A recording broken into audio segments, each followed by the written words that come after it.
what if you're confused about like everything in your life? You know, let's say if there is a small thing, if you're confused about ice cream, it is okay. But when you're confused about big decisions in your life, you know, whether this career is right or not. And so how do we get out of that dilemma and get clarity in your life? Confusion is a sign of intelligence. Basically, confused कौन लोग होते हैं? जो intelligent होता है. Intelligent in the sense कि वो एक सिचुएशन की दोनों साइड को देख रहा होता है, वही कंफ्यूज हो सकता है ना. So confusion is a sign of intelligence because from confusion comes clarity. Problem क्या है, अगर हम कंफ्यूजन को नेगेटिव समझने लग जाएंगे तो होगा क्या, जैसे ही हम एक कंफ्यूज स्टेट ऑफ माइंड में जाएंगे तो बजाय हम खुश होने के हम और परेशान हो जाएंगे. हम चाहेंगे कंफ्यूजन ना हो, फिर हम उल्टे सीधे डिसीजंस लेने लग जाएंगे. तो व्हेनेवर यू आर कंफ्यूज्ड तो उसको एक तो पॉजिटिवली लो. अच्छा है कंफ्यूजन है, अच्छा है कि समझ नहीं आ रहा है कि मैं क्या करूं. दैट मीन्स कि आप दिमाग लगा रहे हो. दैट मीन्स आप सोच समझ करके डिसीजन ले रहे हो, बिना सोचे नहीं ले रहे हो. जो बेवकूफ लोग होते हैं वो कभी भी कंफ्यूज नहीं होते. जैसे आप कभी किसी टेररिस्ट को कंफ्यूज नहीं देखोगे, उसको बिल्कुल क्लियर है कि उसको क्या करना है, क्यों करना है, वो किसके लिए कर रहा है, उसको सब कुछ पता है. There is no confusion, there is no doubt in his mind whatsoever. But अगर एक सेन माइंड होगा, एक लॉजिकल माइंड होगा, उसमें कंफ्यूजन आना ही आना है. सो जब भी कंफ्यूजन आए आराम से पेपर पेन लो और जो भी सिचुएशन है उसके प्लस माइनस लिखते चले जाओ. ये हम नहीं करते हैं. हम क्या करते हैं, माइंड में ही उलझे रह जाते हैं. अपने अंदर ही हम कुछ बोलते रहेंगे तो वो और कंफ्यूजन बढ़ता चला जाता है. वो बुरा है. कंफ्यूजन बुरा नहीं है, क्योंकि कंफ्यूजन हमारा दोस्त है. वो हमारे माइंड के लिए एक तरीके की एक्सरसाइज है.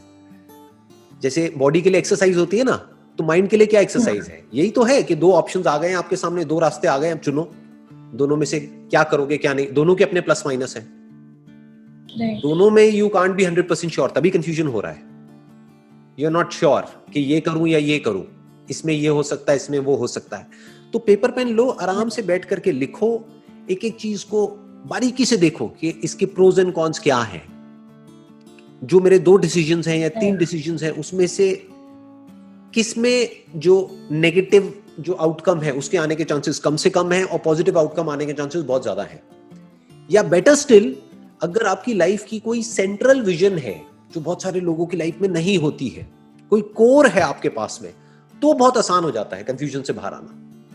मैं आपको एग्जांपल दे देता हूं.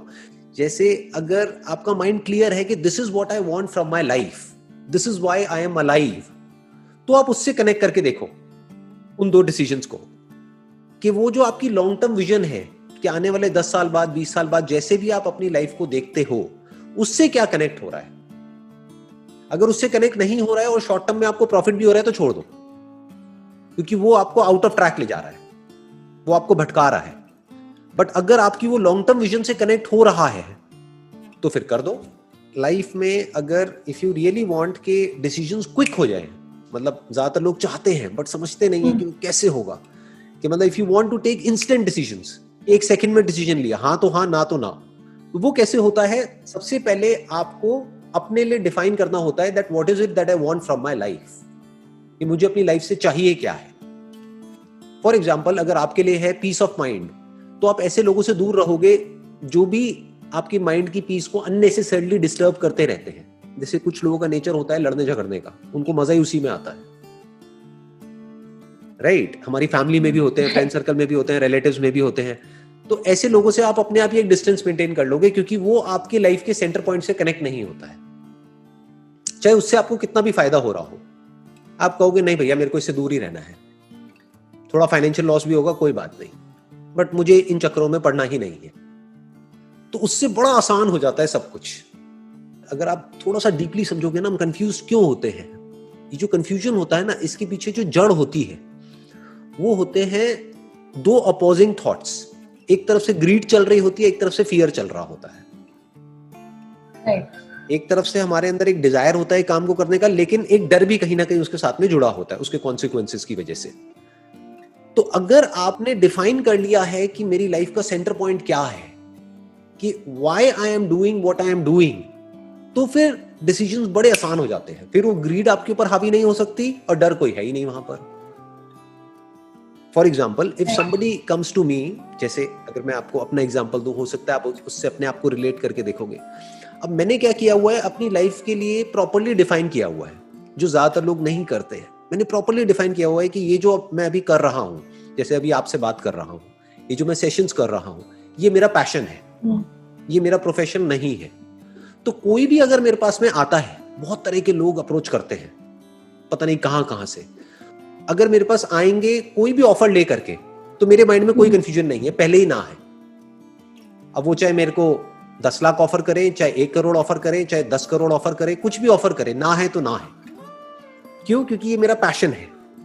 पैशन मतलब क्या? बिल्कुल एक प्रेयर के जैसा है कि भाई अगर हम प्रे करते हैं कहीं जा करके मंदिर में या कहीं पे, तो हम उसके पैसे थोड़ी मांगते हैं, राइट? तो मेरा माइंड क्लियर है कि ये मेरा पैशन है, ये मेरा प्रोफेशन है, कि ये जो मेरा काम है दैट इज इमेजेस बाजार, वो मेरा प्रोफेशन है। तो मैं इन दोनों चीजों को कभी भी मिक्स नहीं करता हूं, तो माइंड में कोई कंफ्यूजन नहीं है।